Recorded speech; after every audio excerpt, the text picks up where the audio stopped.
আসসালামু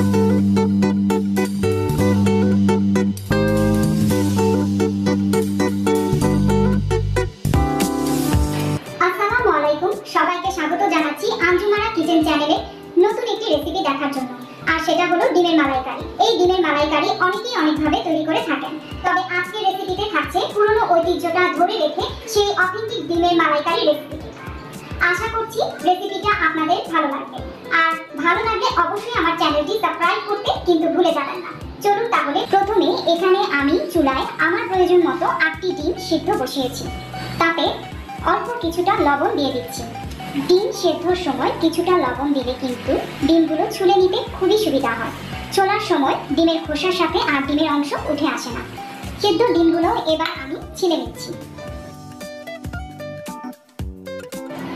একটা নাইফের সাহায্যে এভাবে লম্বালম্বি একটু চিড়ে নিচ্ছি। এতে করে ডিমগুলো হালকা ভাজার সময় আর ফেটে উঠবে না। সামান্য কিছুটা লবণ দিয়ে ডিমগুলো মাখিয়ে নিচ্ছি ভেজে নেওয়ার জন্য। চুলায় একটা পাত্র বসিয়ে তাতে 2 টেবিল চামচের মতো সয়াবিন তেল হালকা গরম করে নিয়ে এতে ডিমগুলো দিয়ে দিচ্ছি। আর এই ডিমগুলো কিন্তু খুব একটা বেশি ভাজতে হবে না। বেশি ভাজলে ডিমগুলো সাধারণত শক্ত বা খড়খড়ে হয়ে যায়। তাই 2-1 মিনিটের মতো এরকম হালকা একটু ভেজে ডিমগুলো উঠিয়ে রাখছি। ওই একই পাত্রে আমি আরো 1/3 কাপের মতো তেল হালকা গরম করে নিয়েছি। গোটা মশলাগুলোর মধ্যে এখানে দিয়ে দিচ্ছি 3-4টা সবুজ এলাচ, 1 টুকরা দারচিনি, 4-5টা আস্ত গোলমরিচ আর একটা তেজপাতা। একটু নেড়ে চেড়ে হালকা ভেজে এবার বাটা মশলাগুলো দিয়ে দিচ্ছি। বাটা মশলাগুলোর মধ্যে এখানে দিয়ে দিচ্ছি 1/3 কাপ পরিমাণ পেঁয়াজ বাটা,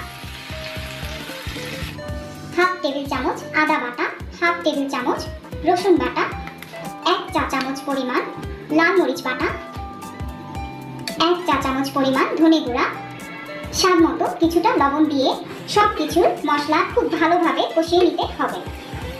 ডিমের মালাইকারি রান্না করতে যেহেতু খুব বেশি সময় লাগে না, তাই সেদ্ধ ডিমটা দেওয়ার আগে মশলাটা খুব ভালোভাবে কষিয়ে নিতে হবে, না হলে মশলার কাঁচা গন্ধ থাকতে পারে।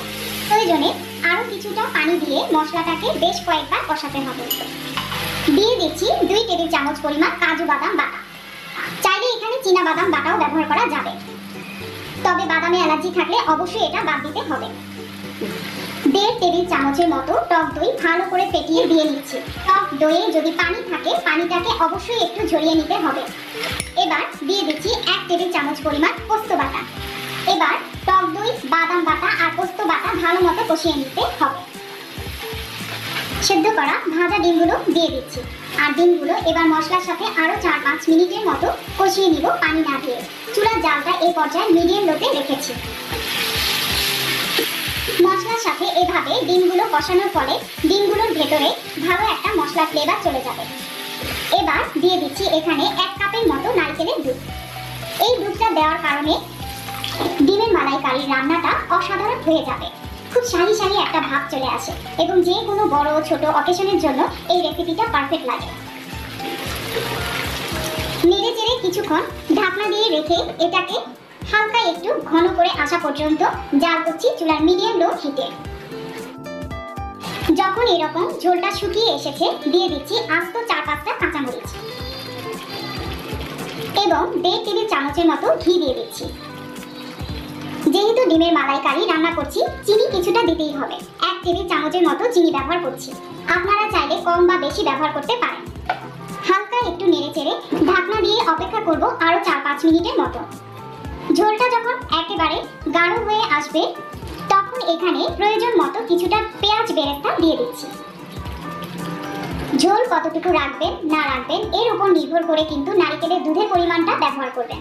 চুলা বন্ধ করে এবার ঢাকনাটা দিয়ে অপেক্ষা করব আরো 2 মিনিটের মতো। ব্যাস হয়ে গেল ডিমের মালাইকারি। আর এই পরিমাণ মশলা দিয়ে কিন্তু আপনারা 10টা পর্যন্ত ডিম রান্না করতে পারবেন।